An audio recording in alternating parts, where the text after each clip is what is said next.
Right, final question. Final question, 28. Emma drops a rock from the top of a cliff. The rock has a mass of 0.5 kilogram. As the rock falls, it loses potential energy.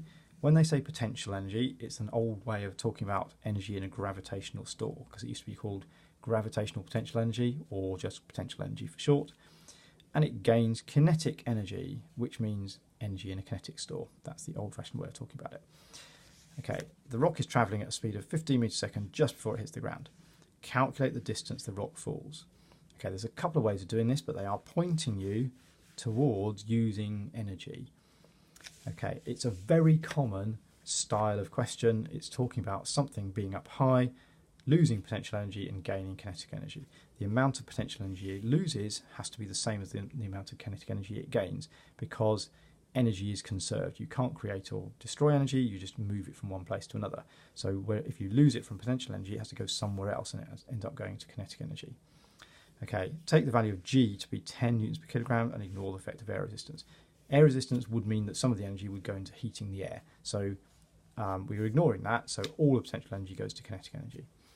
We're going to need our equations for potential energy. So potential energy, gravitational potential energy, is m times g times h, where h is how high up the object is, m is its mass, and g is gravity, which is 10. Kinetic energy is half the mass times its speed squared. Okay, these are two equations you have to remember. Okay, you need to be able to remember them. Good idea to write them all down right at the beginning and then refer back to them. Don't write them down and then not look at them. Okay, so make sure you go back to them and look if you need to. But those are the two that we've got. Okay, it's travelling at a speed of 15 meters a second just before it hits the ground. So let's draw a diagram. Here's our rock and the cliff. It starts off up here. It falls down. It falls down a certain height. When it's up here, it has potential energy, which is mgh. When it's down here, it has kinetic energy, half mv squared.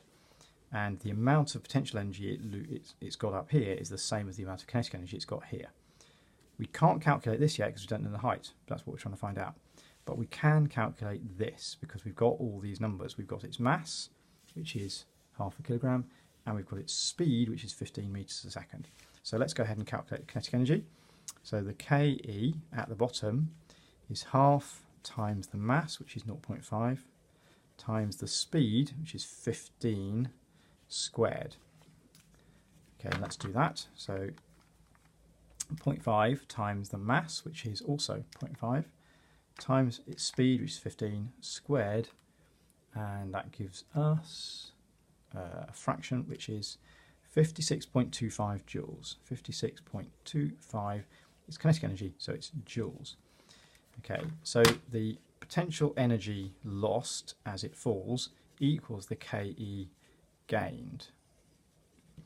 Okay, so what's the potential energy lost? It's m times g times h, and that has to be equal to 56.25 because that's what we just calculated. Well, this one, we've got m and we've got g, it's just h we haven't got. So we can put numbers into here as well. So 0.5 times g, which is 10, times h, which we have to leave as it is 56.25. So half times 10, I can do that in my head, that's 5 times h is 56.25. And that means we divide both sides by 5. H is 56.25 divided by 5, which is divided by 5, 11.25. Okay, 11.25. And because it's h, which is the height, and I've been using joules and proper meters and kilograms, then I know that I've calculated h, and that's a calculation that's going to be in meters. So our answer is 11.25 meters. That's how far it's fallen. It's a very common type of question, converting gravitational energy to kinetic energy. One of the bits they don't tell you. So they might tell you how high it's fallen from and ask you to find out how fast it's going when it gets to the bottom, or something along those lines. But one way or another, this type of question is very common.